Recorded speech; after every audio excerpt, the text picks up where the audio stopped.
And welcome to Roadside Notes. I'm Christopher, the Route 66 chaplain, and these are the readings from the Faith and Good Courage Journal found at faithandgoodcourage.com. These are stories from the road and for the road, a little grace for the miles ahead, and reminders that hope still travel with us. This from my January 29th, 2026 reading, I see you and I thank you. I do see you and I do thank you. Some people chase headlines. Others quietly change the world from their kitchen tables with a pair of scissors, a spool of thread, and a heart that can't sit still. She's one of those people. The kind who doesn't need a platform or applause. Just a reason to do good, and somehow she keeps finding them. She spends her days keeping busy. The kind of busy that means something.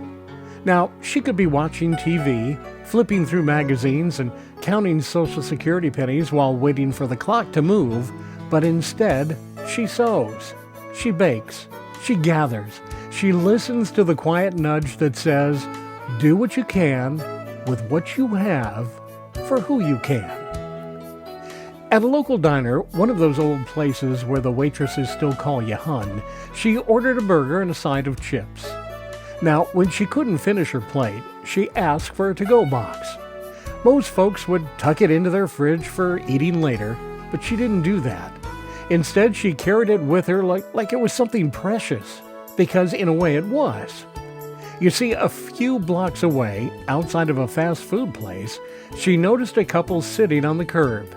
Wary, holding a cardboard sign, and without hesitation she pulled over and handed them the box. She said, it's not much. And she also said, I promise I cut the burger in half before I ate it, so it's not really half-eaten. They looked up with eyes that said more than words ever could. Gratitude, relief, disbelief. The whole mix that comes when kindness finds you unexpectedly.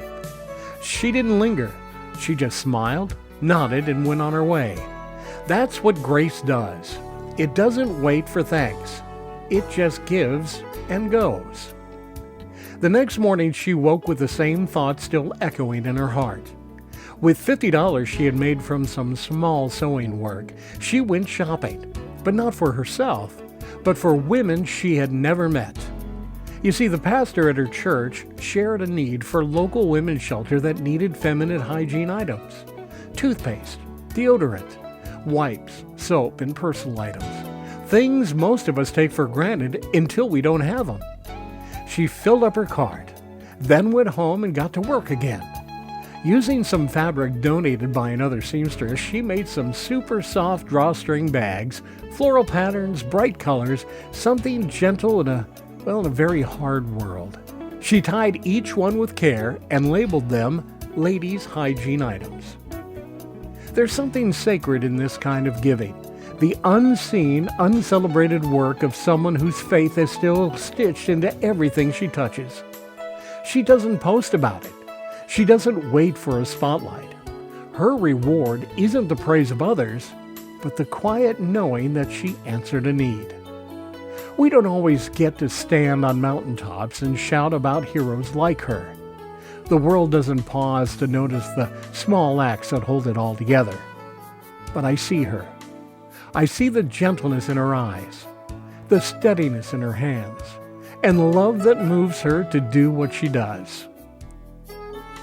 In my roadside reflection, love doesn't always announce itself with trumpets or miracles.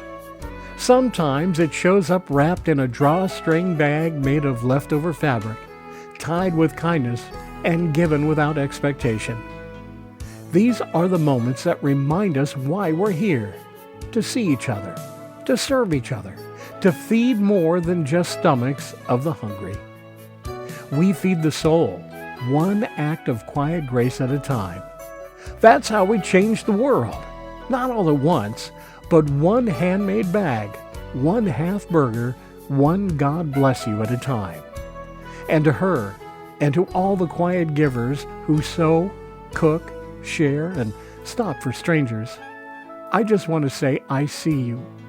I see you and I thank you.